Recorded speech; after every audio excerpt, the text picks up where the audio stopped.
Hey guys, it is May on the allotment and I thought I would show you guys around and see what's happening. We're going to have a look at my sweet pea, see how they're doing, look at my snapdragon, which I have pinched, not pinched, ones that I water propagated and ones that I soil propagated. I'm going to talk about my poppy, my China aster and my stock, and we're going to look and see if any of my dahlia need pinched yet. Come on. Hi, my name is Peggy and I am growing a cut flower garden here on my allotment in Kanagawa Prefecture, Japan, which is just south of Tokyo in USDA Zone 9B. Thanks for checking out my channel. Okay, these are really great looking sweet pea and they're not mine. My sweet pea are over there, but there seems to be some kind of community plant along happening over there. So I'm gonna have to wait for those guys to shift out before I can show you my garden. So let's start here with my sweet pea. Now you can see that my sweet pea have finally started to put on some height. It took them a really long time to get going, but they've got height and we're starting to get some flowers on them. Now I have two types of sweet pea that I planted in here. I have some slightly fancy ones that I got from Chiltern Seeds. That is a mulberry mix. It's supposed to be this kind of nice dark purple, light grey purple and a white mix. And then I have ones that I just got from my local garden centre, which are bog standard sweet pea. And of course the first ones that have come up are the bog standard sweet pea, which is a little bit disappointing. And the most disappointing thing about this is that they seem to have very little fragrance. I mean, there's a bit there, maybe when you've got a big bunch of them, there's going to be a bit more of a scent to these, but they're coming through not with a great scent. But having said that, they are, if I cut this one, which is ready to come, giving me really nice long stems on them, which is great for arranging.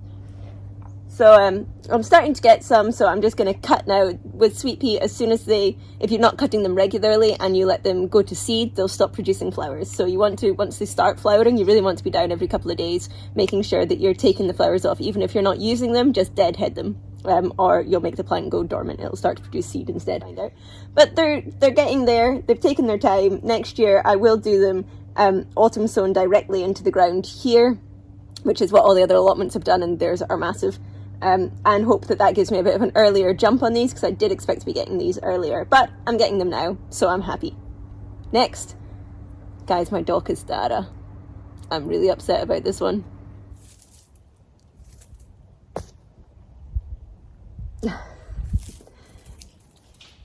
It almost makes me want to cry.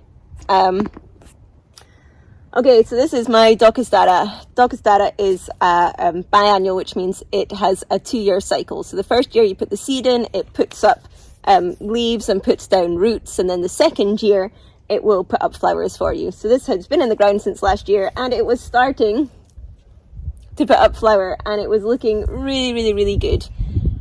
And then we had about 2 weeks of constant rain, and it was heavy rain for 2 weeks. And it was really, really windy. Now, the only thing I can think that happened to this was Daucus Dara, despite being a very tall plant and very strong looking, actually has really shallow roots. And so it doesn't like the wind. And when the wind moves it too much, the roots get moved about and the roots get damaged, and that stops it being able to take up water, and it can die. The other thing is it doesn't like to be sitting wet. So because it was 2 weeks of constant rain, I think the leaves got carrot leaf blight, which has caused the foliage to die and therefore the plant to die. Either way, it's dead. And this is 2 years in the making.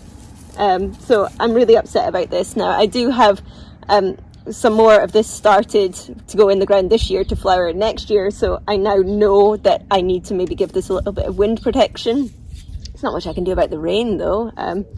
So yeah, I'm really upset about this. If you can think of any other reason why this might have suddenly died off, please let me know in the comments. This is a learning experience. I certainly am not an expert. But if you know what might have happened, please let me know, because I'm really upset and I don't want to happen again next year. The only advantage of this happening is that it was getting so big that it was starting to shade out my snapdragon that I'd planted on either side of it. So I guess now that this is gone, and I mean it's gone, I think it must have been, look, that's not being held in at all by the roots, so I think it must have been root damage from the wind.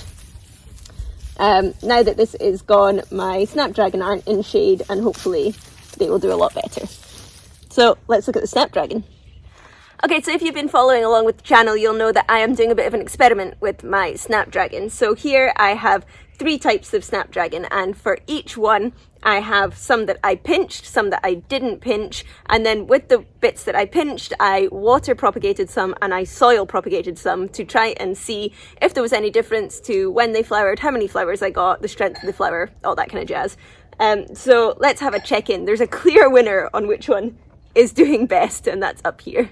Okay, so right up here in the first row, you can see that these guys are by far the tallest in the garden. And these have been the tallest since I started growing. They were the first to come up. They were the tallest when they went in, and they've continued to grow the best. And that is my Potomac dark orange, which looks like this. You see that? These are gorgeous. Now this first row is already getting its flower heads on, ready to go. This is my not pinched one, and then this is the pinched one. So you can see there's a huge difference. Obviously this is the biggest one. This is the next one over. So this is the not pinched, and this is the pinched. Now on the not pinched on this one, you can see that it has naturally started to branch off. I've got a V there, so it's starting to branch off. And on this tall one as well, you can see side branches coming on it too, which is great. But when you look at the ones I pinched, I mean, I've got 1, 2, 3 main growing stems already. So they are shorter and they're not going to flower yet, but they are starting to get their flower heads on them. So this one's got 3 main growing shoots. This one has 1, 2, 3, 4. This one has 1, 2, 3, 4, 5. And this end one has 3. So although this one is going to be bigger and give me the flowers a little bit faster, I'm going to get a lot more flowers off of these pinched ones. So then that just leaves me the difference between my soil propagated and water propagated cuttings. Okay, so these ones aren't bad in the difference between them. So this is my soil propagated. Now I didn't know if these were going to work at all, because when I planted them in, they had hardly any roots had grown on them in the soil, whereas the water propagated ones already had much better roots on them. Now these haven't been pinched after that. I just propagated them once and left them. And you can see here, this is the water propagated one, and these are my pinched ones. And the water propagated one is actually slightly taller and is starting to get its flower head on it already. So, I mean, this was pinched off of that, but it's coming up faster with flower heads and actually getting taller. But it's clear to see that the water propagated ones are doing much, much better than the soil propagated ones. But overall, they're all doing really well. And I'm going to be getting Potomac snapdragons really soon, hopefully. Now, while those ones are doing really well, the same can't be said for these ones. They're obviously a much stronger grower. So the other 2 varieties I have are, if I can find them for you.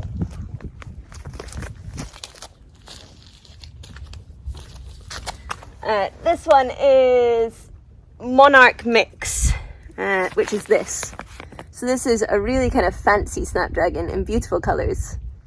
I was really excited about growing some of the kind of nicer varieties. And again, you can see that I'm starting to get flower heads on some of them, but they're nowhere near as tall as my Potomac ones. Okay, so with these, there's not anywhere near as much of a difference. These are my not pinched and these are my pinched, and they're roughly the same height. But more importantly, these ones are quite bushy.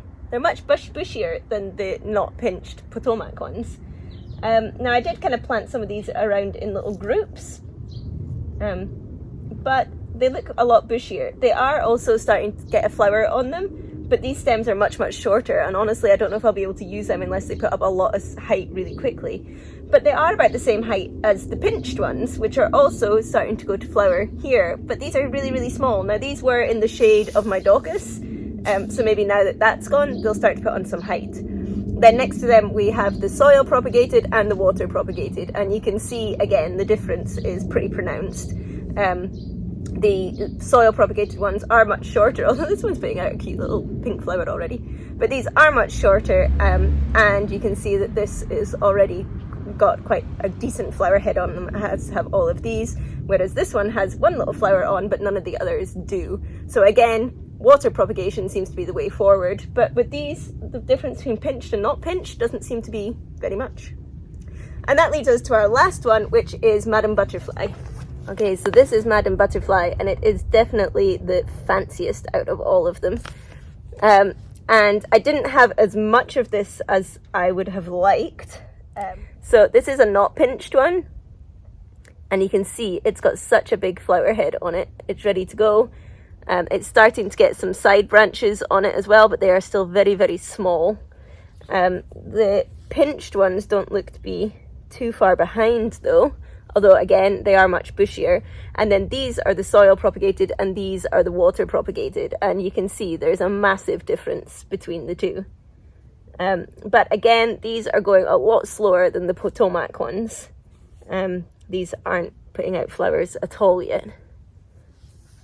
So far, I guess next year I will be water propagating them all and probably pinching them all too. Okay, so then next to my snapdragons I have Mystery Isle. And this is stuff that I had in last year that I was just going to leave in and see what happens because some stuff came up.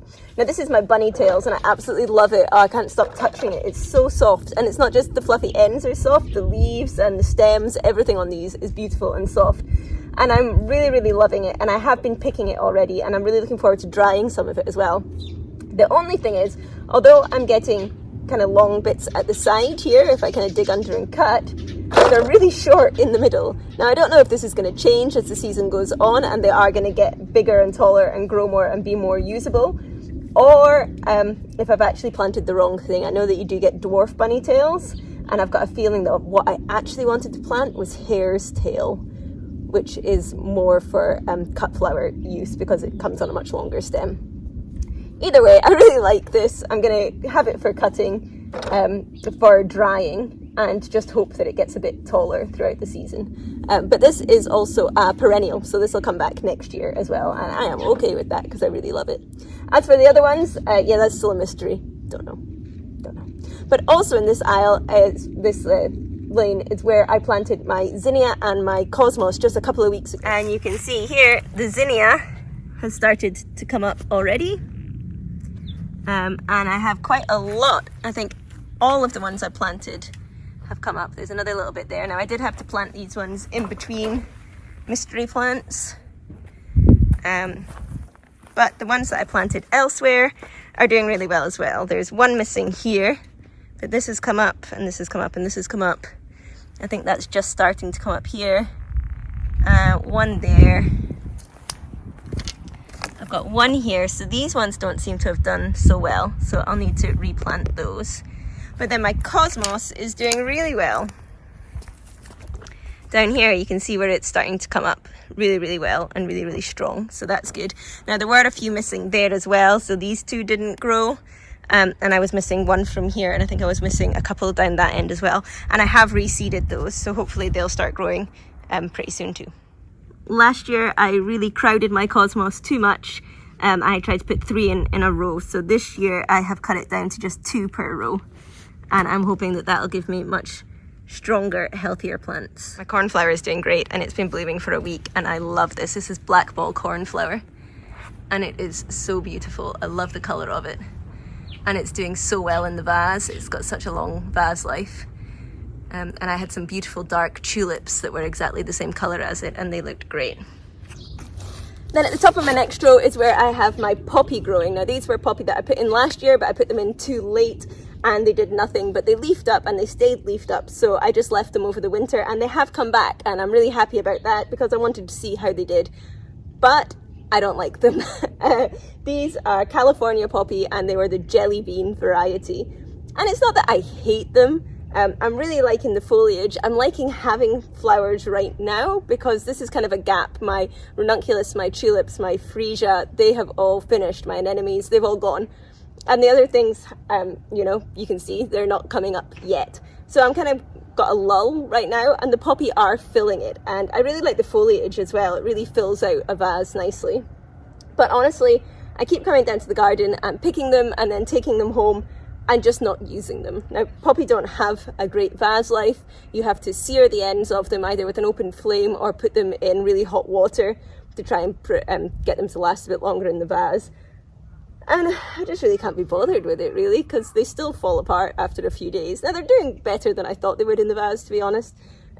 But the flowers themselves, the colours are just a bit wishy-washy. Pull this guy off. You know, they're not overly impressive. They're not particularly big. They're just a bit bleh. And then these other ones, which I do not remember planting, are coming up like traffic cone orange.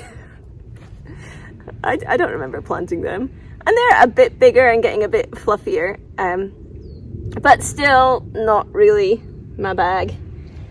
So I'm liking having poppy, I'm just not liking having these poppy. So on the other side of my poppy, I have my stalk and my aster that I planted.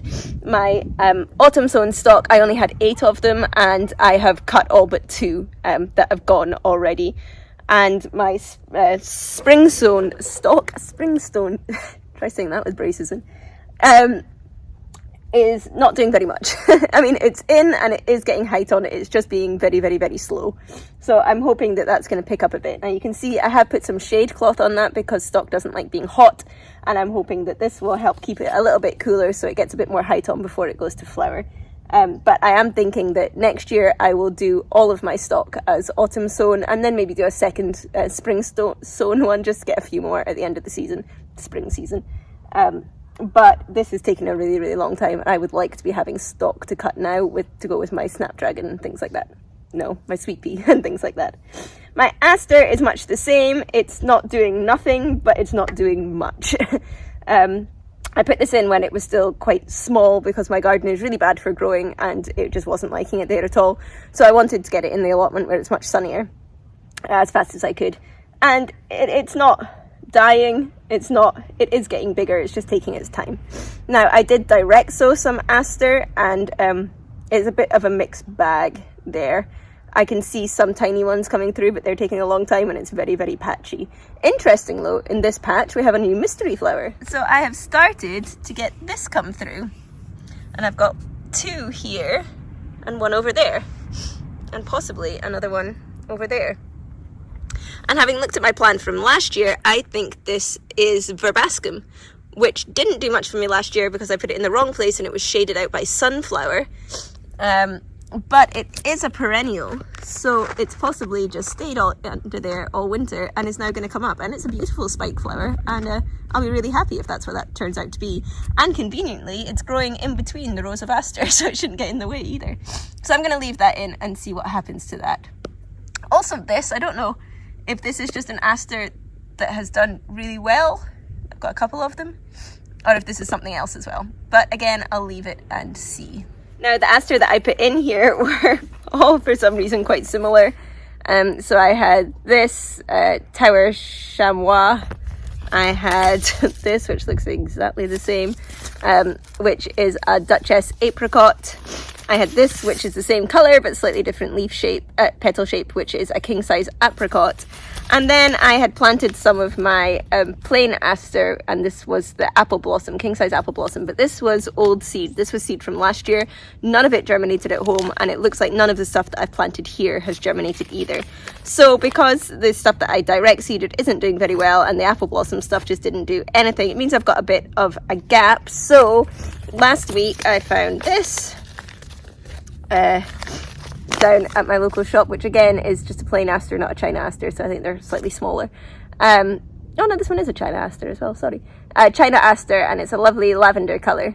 So I have started some of this on at home. It has germinated really, really well, and I'm hoping that that will fill up my spare bits in my garden and give me a slightly different colour of flower, which is great. So yeah, my aster doing okay, not doing great. Possibly some different flowers coming through there though, yay. So then that just leaves over in my last row, I've got some gypsophilia and some calendula and my dahlia. Let's check out our dahlia. These are my dahlia that I am growing from tuber that I had last year. So I dug them up, I stored them over winter, and I put them back in the ground. Once I planted them, we had 2 weeks of solid rain, and I was so worried that these guys were rotting in the ground. When you plant dahlia, you're supposed to leave them without watering them until the shoots come up and then give them a nice big water. These guys went in and just got drenched for 2 weeks, and I was so scared that they were going to rot in the ground and I was going to get nothing off them. But they have now all come up, all of them, including my really big one down at the front here. And some are doing a lot better than others, and I think we might be getting close to having to pinch out these middle ones. Let's have a look. Okay, so this is a shoot finally coming up from my biggest tuber that I had last year, which I am very happy to see. And you can see this is the seaweed that I put on last week to try and keep the slugs off, and it's gone all nice and crunchy. So the slugs won't like that, and hopefully they will stay away. The one next to it is slightly bigger. This one is my smallest one, but there is a shoot coming. It's finally coming. These ones in the middle are the biggest, and then I have a row at the back, which is actually starting to get a bit crowded out by my calendula.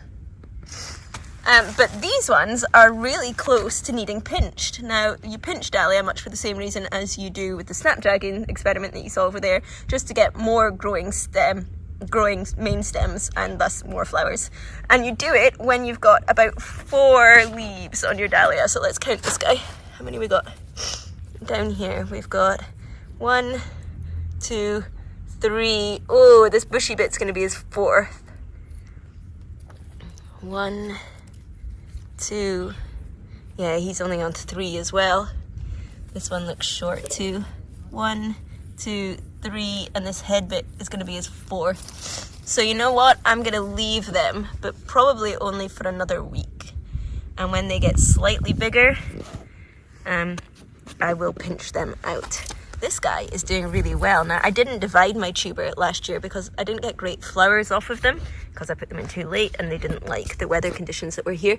They got battered by typhoons. So I wanted to give them the biggest chance they could have by leaving them just in a big clump. But this one has put up so many shoots. I mean, 1, 2, 3, 4, getting 5 different shoots off of that one. So I hope it's not going to get too crowded out. And I think at the end of this year, I will definitely have to be separating my tuber. Okay, and then down here I have my gypsophilia, also known as baby's breath, and my calendula. Now, this, you're probably thinking that doesn't look a lot like baby's breath as we know it, that you buy in the florist, and that's because it's not. So it is a slightly different one. It makes these really nice little purple flowers. And it has started to flower. I took my first cut of this a few days ago and put it in an arrangement, and I absolutely love it. It's so pretty. It added, you know, for something that looks so kind of nothing, you could actually walk past it in the garden and not really notice it's there. When you put it in a vase, it really does lift the whole thing and make it look really, really pretty, and I like it a lot. It is kind of weirdly sticky though. Not the leaves, just the stems are quite sticky, and it is short. Now, I'm using this in small arrangements, usually using a pin frog, so I don't need really, really long stems, but I mean, I don't think you could put that in a bouquet yet. Now, I don't know if the stems are going to get longer throughout the season, I don't know, but this is not a cut and come again flower. I think it puts out a few different branches, but then it'll stop. So I do have a second planting of this at home already so that I can change it out once these ones are done. But yeah, I'm a bit disappointed in the stem length for using it because I would really want to use it. I think it's really, really, really pretty. And talking of sticky flowers, behind that I've got my calendula. Last year I grew calendula as well, and it didn't do well because I put it in the wrong place and it got shaded out very quickly by other things that grew next to it. The zinnia shaded it out really quickly.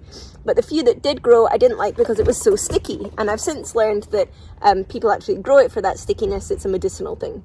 But I'm not growing it for medicine. I am growing it to put in a vase and look pretty. And while it is coming up nicely, the first few stems were really, really short, but these yellow ones especially are starting to give me much nicer long stems. And the yellow one's all right. It's all right. But these ones, which on the packet looked like a kind of lovely variated colour, are just a bit, I don't know, maybe I'm too picky, but they're just a bit nothing. And when I put them in a bouquet or in an arrangement, I'm not feeling that they add much value to that arrangement. They do have an alright vase life. I'm getting about a week off of them. But I'll leave them in this season, see if they get any taller, see if I start to like them anymore. But I'm thinking that these won't be coming back next year. Sorry guys. Sorry. Yeah. And that's about it. I do have some other stuff that I have in the ground that I'm waiting to come up. There's just not much sign of it. You can start to see my Chinese forget-me-not are coming up here. My discus, you can see, is starting to come up. My ramosa is coming up over there. I've got some status that's starting to come up over there as well. Just kind of slowly filling things up. I am, like I said though, in that kind of weird period where nothing's quite flowering yet. The spring flowers are done. Most of them, the sweet pea are just being really slow. The spring flowers are done and the summer flowers aren't coming in yet. So a bit more waiting for me, which you all know I love to do.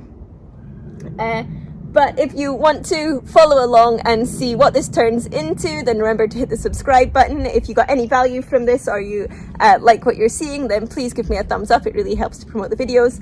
And if you want to see what I do with the flowers that I cut from here, then you can go to my Instagram where I upload all of my arrangements for you to see. That is from the Witch's Garden, and there is also a link under this video. And I will see you guys next week. Bye.